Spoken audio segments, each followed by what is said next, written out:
Hello students, how are you all? So in today's video we are going to solve 15 questions from physics portion of Polytechnic admission test 2019 paper. So we have already solved from question number 41 to question number 55. So now let us solve from question number 56 to question number 70. Now question number 56. The relation between radius of curvature and focal length of a spherical mirror is. Radius of curvature और focal length और relation কি হয় আমি জানো তো এটা মই mirror এটা লৈ লৈছো কনকেভ মিরর সো এইখিনিত সেন্টার এইখিনি রেডিয়াস অফ কার্ভেচার হ'ব আৰু এইখিনিত ফোকাসটো থাকিলে এইখিনিক ফোকাল লেন্থ ওকে সো আমি ক্লিয়ারলি কি গম পাও যে radius of curvature is equal to twice of focal length so option A is the correct answer. Now question number 57. The amount of work done in moving a charge of 3 coulomb across 2 points having potential difference 15 volt is. দুটা point আছে এটা কন্ডাক্টৰত so কি কৰিছে amount of work done in moving a charge of 3 coulomb across 2 points having so এটাৰ মাজত potential difference আছে 15 volt আৰু আমি চাৰ্জ কিমান কেৰি কৰি আছো 3 coulomb okay by definition volt potential difference আমি কেনেকৈ ডিফাইন কৰো work done per unit charge moving so ইয়াতে কি আহি যাব charge so clearly আমি এটো ফৰ্মুলাৰ পৰা ক'ব পাৰিম that w is equal to v into q so আমাৰ কেছটোত কি আছে v দি আছে 15 volt and q is 3 coulomb so is equal to 45 joule so option C is the correct answer. Now question number 58. Myopia can be corrected by a suitable. Myopia to আমি কেনেকৈ correct কৰিব পাৰো আমি myopia কি হয় আগত চাই লও I হয় this is I okay so myopic eye কেটাৰ কি হয় যেটো ফাৰ পয়েন্ট আছে ফাৰ পয়েন্ট এন্ড জেনাৰেলি নৰমাল আই কি থাকে ইনফাইনাইটত থাকে কিন্তু myopic eye কেটাৰ ফাৰ পয়েন্ট কি হয় ওচৰত আহি যায় সো ইয়াৰ পৰা ৰে যাব ইয়াৰ পৰা ৰে যাব ৰে গৈ এটো নৰমাল ইয়াতে কি কৰি আছে ৰেটিনা ইমেজ বনাই আছে সো ফাৰ পয়েন্টৰ ওচৰত আহিলে এইখিনি বস্তু দেখা পাম কিন্তু প্ৰবলেম কেতিয়া হ'ব যেতিয়া নেকি আমি দূৰৰ বস্তু ইনফাইনাইটৰ পৰা বস্তু আহিব চাও আমি হেতু কেছত কি হয় ফিগাৰ কেটা পাৰফেক্ট নহব পাৰে জাস্ট আমি বুজিবৰ কাৰণে ড্ৰ কৰি আছো সো ইয়াতে কি আছে প্যাৰালাল ৰে আহিছে দূৰৰ পৰা আৰু ফাৰ পয়েন্টটো এইখিনিতে থাকি গল সো এটা কি হ'ব যেহেতু দূৰৰ পৰা সোৱা আগতে যেটো ৰে আহিছিল এটো অলপ এনেকুৱা ধৰণৰ ৰে আছিল সো হেতু কনভাৰ্স কৰি এইখিনিত পাব পাৰিছে কিন্তু এটা কি আগতে যেটো এনেকুৱা ৰে আছিল এতিয়া আৰু অলপ কম আহিল সো এটো কি হল অলপ বেছি কনভাৰ্স হৈ যায় কনভাৰ্স হৈ এইখিনি মানত ইমেজ ফৰ্ম কৰি আছে কিন্তু ৰেটিনা থাকে এইখিনিত সো এইখিনিত ইমেজ ফৰ্ম হলতো নহব সো আমাৰ কি হ'ব এই মানুহজনে কি হ'ব এই ইমেজটো দূৰৰ পৰা অহা বস্তুটোৰ ইমেজ দেখা নাপাব সো এটো প্ৰবলেম সো যেতিয়া আমি লেন্স ইউজ কৰিম এটা কেনেকুৱা লেন্স ইউজ কৰিব লাগিব তোমালোকে নিজে চাবা মই এইখিনি মানত লেন্স দেখাব লাগিছে হ'ব তোমালোকে বুজি পাইছা থাকে সো যেতিয়া আমি এই ৰেটোৰ কাৰণে আমি লেন্স ইউজ কৰিম আমি কি কৰিম যেহেতু ইয়াতে ওচৰত কনভাৰ্স হৈ আছে আমি ইমেজটো ইয়াতে বনাব পাৰিব লাগিব সো ইয়াতে বনাব পাৰিব হলে আমি এই ৰে দুটাক অলপ ডাইভাৰ্স কৰি দিম ডাইভাৰ্স কৰি দিলে ইয়াতে লেন্সত কনভাৰ্স হৈ কাৰেক্ট পজিশন গৈ পাব সো ডাইভাৰ্জিং লেন্স ইউজ কৰিব লাগিব ডাইভার্জিং লেন্স কোনটো হয় কনকেভ লেন্স হয় সো আমি ইয়াতে কনকেভ লেন্স ইউজ কৰিম কনকেভ লেন্সে কি কৰিব এনেকৈ ডাইভাৰ্স কৰি দিব ৰে দুটাক ডাইভাৰ্স কৰিলে এই আগৰ নিচিনা কেছ হৈ গল সো তেতিয়া কি হ'ব ইয়াতে আই লেন্স আছে আই লেন্সে কি কৰিব এটো কনভাৰ্স কৰি কাৰেক্ট পজিশনত ইমেজ ফৰ্ম কৰাব সো তেতিয়া মানুহজনে দেখাব so we have to use concave lens. Now question number 59. 2 amperes current is equivalent to current definition আমি চাই লও আমি অলওয়েজ কি হম এবোৰ বস্তুবোৰত আমি ডেফিনেশনৰ পৰা যাম কাৰেন্টৰ ডেফিনেশন কি হয় rate of flow of charge okay কাৰেন্টৰ ডেফিনেশন সো এতিয়া আমাক ফাৰ্স্ট আমি 1 এম্পিয়াৰৰ ডেফিনেশন চাই লও যেতিয়া গোটেকেটাক 1 এটো 1 কুলম চাৰ্জৰ unit 1 coulomb timer unit 1 second and current unit 1 ampere so 1 ampere is equal to 1 coulomb per second so 2 ampere current লাগে আমাক যদি মই ইয়াতে দি দিওঁ 2 ampere then it will be 2 coulomb per second okay so option A is the correct answer now question number 60 magnification is related to the object distance and image distance by the relation magnification তো কেনেকে relate হৈ থাকে যদি mirror হয় then it is -v/u so option A is correct and যদি lens হয় then it is v/u so option B is also correct I do not know দুইটা answer কিয় দিছে কিন্তু মোৰ মতে অপশন A আৰু B দুইটা correct now question number 61 a ray of light passing from one medium to another will not change its direction if the angle of incidence is এডাল পোহৰ ৰশ্মি এটা মাধ্যমৰ পৰা আন এটালৈ সঞ্চালিত হওঁতে ইয়াৰ গতিপথ অপৰিৱৰ্তিত থাকে যদিহে আপতন কোণৰ মান হয় সো আমি ৰিফ্লেকশনৰ ক্ষেত্ৰত কি জানো এটা ধৰা এইটো এটা গ্লাস স্লেব হয় সো এটো কি হ'ব ডেন্সাৰ এটো ৰেয়াৰাৰ সো ইয়াৰ পৰা জেনাৰেলি ৰিফ্লেকশন যেতিয়া হয় এনেকৈ আহে এটো যদি নৰ্মেল হয় দেন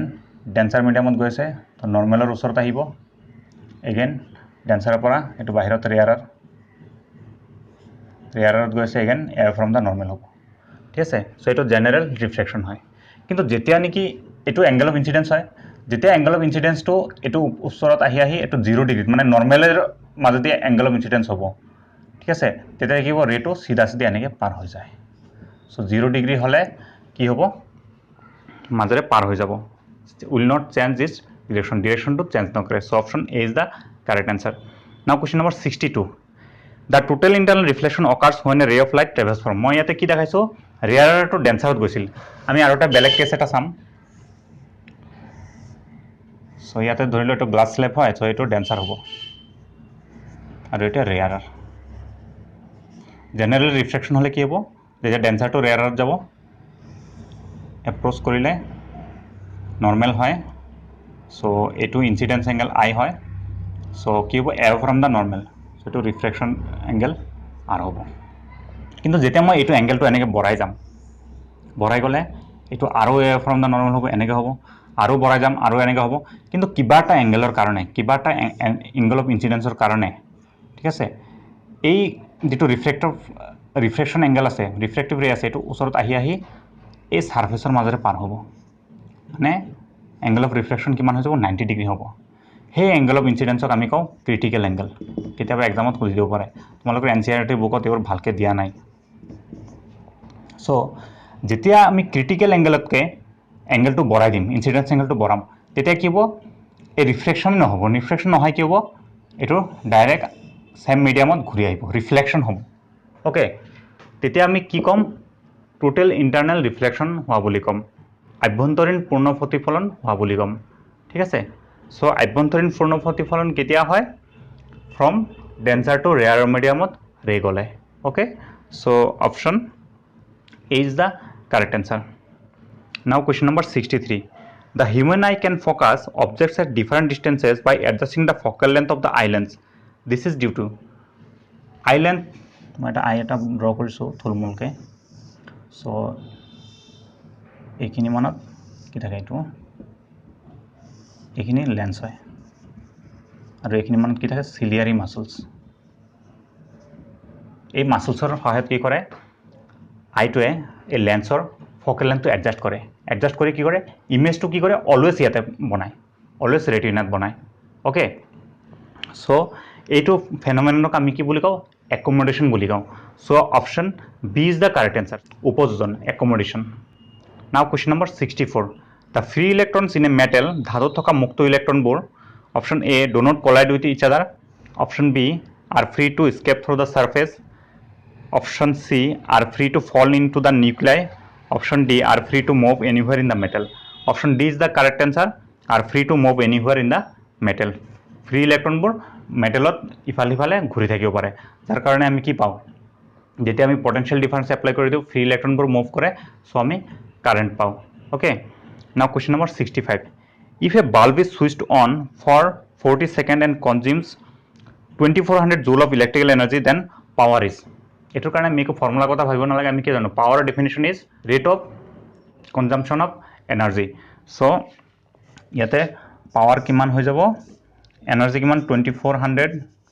জুল ডিভাইডেড বাই টাইম রেট বুলি কৈছে ন সো এইটো লগত গ'ল 4 যাব মানত 6 time 0 so 60 joule per second that is watt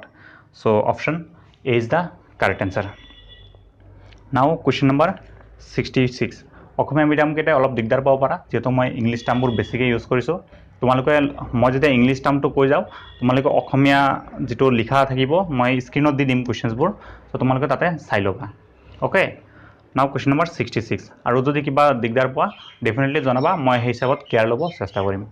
নাও question number 66 the equivalent resistance of n resistances each of value r when connected in parallel is প্ৰতিটো ৰোধ r থকা nটা ৰোধক সমান্তৰাল সজ্জাত সংযোগ কৰিলে তাৰ সমান্তৰাল ৰোধ হয় সো আমি কিহত কানেক্ট কৰি আছো প্যাৰেলেলি চাবা প্যাৰেলেলি কানেক্ট কৰিলে কি হয় প্যাৰেলেলি কানেক্ট কৰিলে কি হ'ব যেটো আমি ইকুইভ্যালেন্ট ৰেজিস্ট্যান্স হয় হেতুক মই ক্যাপিটাল r বুলি দিললো আৰু প্ৰতিটো ৰেজিস্ট্যান্স কিমানকে দিয়া আছে 1/r so 1/r plus 1/r plus 1/r plus dot dot dot up to n resistance so is equal to এটা কিমান আছে n টা আছে সো আমি কি লিখিম n/r so r is equal to কিমান হৈ যাব এটা উল্টা দিছো সো এটা উল্টি যাব r/n so option D is the correct answer now question number 67 in a voltmeter there are 20 divisions between 0 to 0.5 volt the least count of the voltmeter is 20 divisions আছে 0 to 0.5 voltৰ ভিতৰত 0 to 0.5 voltৰ ভিতৰত 20 divisions আছে so মই এটা 20 টা ভাগ কৰিলো so এটা কিমান যোগ কৰিব পাৰিব আমাক হেতু লাগে হেতু লিষ্ট কাউন্ট হয় এটা কিমান যোগ কৰিব পাৰিব ডিভাইড কৰি দিলে হ'ল সো 0.5 volt টক আমি 20 ডিভাইড কৰি আছো দিস ইজ ইকুয়াল টু 5 বাই এটো 200 সো মই তলত 1000 কৰিলে 5 দি মাল্টিপ্লাই কৰি দিও সো এটো কিমান হৈ গল 1000 আৰু ওপৰত কিমান হৈ যাব 5 ৰে multiply 25 so 0.025 so option C is the correct answer 0.025 volt now question number 68 resistance of a metal depends on resistance কিহৰ ওপৰত ডিপেন্ড কৰে ওকে ৰেজিস্ট্যান্সৰ ফৰ্মুলা আমি চাই লও capital R is equal to rho L by A so এটো formula পৰা সব clear হ'ব টেম্পাৰেচাৰ ওপৰত ডিপেন্ড কৰে কাৰণ rho ভ্যালুৰ কথা আছে এটো ম্যাটেৰিয়েলৰ প্ৰপাৰ্টিৰ ওপৰত ডিপেন্ড কৰে যেটো টেম্পাৰেচাৰৰ ওপৰত ডিপেন্ডেন্ট হয় then length definitely L then area of cross section এৰ ওপৰতো ডিপেন্ড কৰে all of this yes all of this so option D is the correct answer now question number 69 an object is placed in front of a convex lens at its principal focus the image will be formed at convex lens আছে principal axis draw কৰিলো so ইয়াতে থাকিব center এখিনি কৰবাত থাকিব focus object ক'ত place কৰি আছে focusত so আমি যেটো ল জানো ল হিচাপত parallel ৰে আহিব ইফালেও এনেকৈ কি ফোকাস থাকিব ইফালেও সেন্টাৰ থাকিব সো ফোকাসৰ মাজে যাব ওকে দেন আৰু এটা ৰে কি আহিব ডাইৰেক্ট অপটিক্যাল সেন্টাৰ ওৰ মাজেৰে পাৰ হ'ব ওকে সো আমি কেনেকুৱা পাইছো দুইটা প্যাৰালাল ৰেস পাইছো সো ইয়াতে কত মিট কৰিব ইনফিনিটিত মিট কৰিব so option D is the correct answer ইনফিনিটিত ইমেজ ফৰ্ম কৰিব okay now question number 70 the last question the minimum height of a plane mirror to see the full size image of a person is equal to person এটাৰ full size image চাবলৈ হলে minimum height কিমান লাগিব মানুহ এজনৰ okay আমি generally ঘৰত plan মিৰৰ দেখা পাও আমাৰ দাপুঞ্জ থাকে আইনা তাতে কি ভাবো আমি গোটেই আইনাটো থাকিলে হেম গোটেই মানটো দেখা পাম তেনেকুৱা ভাবন নাই ঠিক আছে এটো বহুত ইন্টারেস্টিং কোশ্চেন হয় so let us explore it আমি সাইন্টিফিক্যালি চাও যে আমাক ইমেজটো কিমান ডাঙৰ লাগিব যদি আমি গোটেই মানটোক দেখা পাব লাগে ওকে চাও হা সো ইয়াতে মই মানুহ এজন ৰাখিছো ইয়াতে মিৰৰ এটা ৰাখিছো আৰু ইয়াতে মানুহজনৰ ইমেজ ফৰ্ম হৈছে ওকে সো এতিয়া এই মানুহজনৰ পৰা এখিনলৈকে ডিসটেন্স মই x বুলি দিছো সো ইফালেও কিমান ডিসটেন্স থাকিব x থাকিব ওকে সো তোমাৰ চকুটো এখিনিত আছে মানুহজনৰ চকুটো এখিনিত আছে সো এই মানুহজনে নিজৰ গোটেইখিনি দেখা পাব লাগিব সিধাটো এখিনি দেখা পাবই লাগিব নিজৰ মূৰলৈকে আৰু কোলৈকে দেখা পাব লাগিব এই ভৰিলৈকে দেখা পাব লাগিব সো মানুহজনে ভৰিলৈকে এইখিনি আইনাৰে চাব পাৰিব এইখিনি মিৰৰৰে চাব পাৰিব ওকে গোটেইটো মিৰৰ হয় চ' মানুহজনক এইখিনি মিৰৰ হ'লেই যথেষ্ট চ' উই আৰ ইণ্টাৰেষ্টেড ইন মানে আমি কি গম পালোঁ যে মানুহজনৰ সমান মিৰৰ নালাগে এইখিনি লেন্থটো ওলালে আমাৰ হৈ যাব অ'কে চ' আমি ডেফিনেটলি কি হয় এইটো পেৰেলেল হয় ট্ৰাইংগুলাৰ প্ৰপাৰ্টি লগাই আমি ক'ব পাৰিম মই নাম দিছোঁ এইটো এ এইটো বি এইটো চি এইটো ডি এইটো ই চ' এইটো ট্ৰাইংগল আৰু এই ডাঙৰ ট্ৰাইংগলটো কি হ'ব সিমিলাৰ হ'ব চ' ডেফিনেটলি কি হ'ব A D by A B is equal to D E by B C this gives A D মানে কিমান এক্স এ বি এই গোটেইখিনি কিমান হ'ব X plus X 2x is equal to ditto আমি ওলাম কাৰণ আমাক কি লাগে মিৰৰ লেন্থ লাগে আৰু বি চি মানুহজনৰ হাইট হয় so' this so' D is equal to আমি কিমান পাই আছোঁ বি চিটো ইফালে পঠাই দিলে half into B C half into height of B C মানে কি হাইট অফ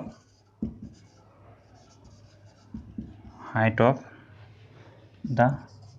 পাৰ্চন চ' আমি কি পাই আছোঁ half of height of the person so' option B is the correct answer half the height of the person so' আশা কৰোঁ তোমালোকে এইটো বুজি পাইছা ইণ্টাৰেষ্টিং কুৱেশ্যনছ আছিল চ' আজি আমি 15 কুৱেশ্যনছ কমপ্লিট কৰিলোঁ কিন্তু মেবি ভিডিঅ'টো তোমালোকে কিমানখিনি ভাল পাইছা মই নাজানো তোমালোকে ভাল পালে ডেফিনেটলি লাইক কৰিবা আৰু কমেণ্ট কৰিবা যদি কিবা দিগদাৰ আছে কাৰণ ছায়েন্স পৰ্চনৰ কুৱেশ্যন মই খুব বেছি বনোৱা নাই চ' এইটো ছেকেণ্ড ভিডিঅ' হয় আৰু ইয়াতকৈ ভালকৈ কণ্টেণ্টবোৰ উপস্থাপন কৰিব চেষ্টা কৰিম নেক্সট ভিডিঅ'বোৰত চ' এতিয়াৰ কাৰণে মই 2019টো ছল্ভ কৰা হৈ গ'ল এণ্ড 2018খনো ছল্ভ কৰিম তোমালোকে কুৱেশ্যন পেপাৰবোৰ নেটৰ পৰা গুগলত ছাৰ্চ কৰি ওলাই ল'ব পাৰিবা যদি খোজা মই ছায়েন্সৰ কুৱেশ্যনছখিনি মই দি দিম তাৰ পৰাও তোমালোকে চাব পাৰিবা চ' তোমালোকে ভালকৈ পঢ়ি থাকা আৰু মেথছৰ নেক্সট ভিডিঅ' ডেফিনেটলি অতি সোনকালে আহিব আৰু তোমালোকে সেই হিচাপত প্ৰিপেৰেশ্যনো কৰি থাকা ছায়েন্সৰ যিহেতু তোমালোকে কৈছা যে তোমালোকক ভিডিঅ' লাগে চ' সেইকাৰণে মই ছায়েন্সৰ কেইটামান ভিডিঅ' তোমালোকক দিম যাতে তোমালোকে ছায়েন্সৰ প্ৰিপেৰেশ্যন কেনেকৈ কৰিব লাগে সেইটো অলপ আইডিয়া কৰিব পাৰা চ' ডেফিনেটলি ভিডিঅ'টো তোমালোকৰ ফ্ৰেণ্ডছৰ মাজত শ্বেয়াৰ কৰা এণ্ড ভিডিঅ'বোৰ সম্পূৰ্ণকৈ চাবা যাতে তোমালোকে ইয়াৰ পৰা ভালকৈ বেনিফিট ল'ব পাৰা চ' আজিলৈ এইখিনিয়ে বাই